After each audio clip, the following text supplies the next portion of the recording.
আজ কিন্তু আমি একটা রান্নার রেসিপি নিয়ে এলাম।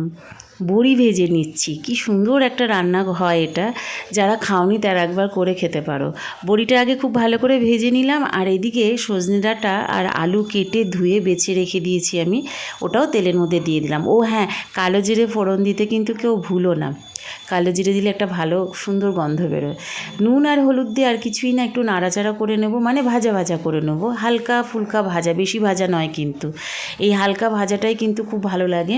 বেশি ভাজলে এর যে পুষ্টিগুণটাও নষ্ট হয়ে যায়।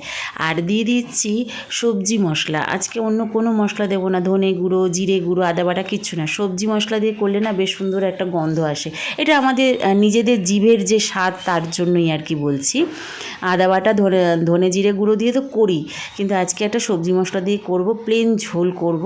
আর এই গরমকালে পাতলা প্লেন এইরকম ঝোল কিন্তু খেতে খুব ভালো লাগে। আমার সাথে হয়তো অনেকেই তোমরা একমত হবে। তো একবার বানিয়ে খেয়ে দেখো।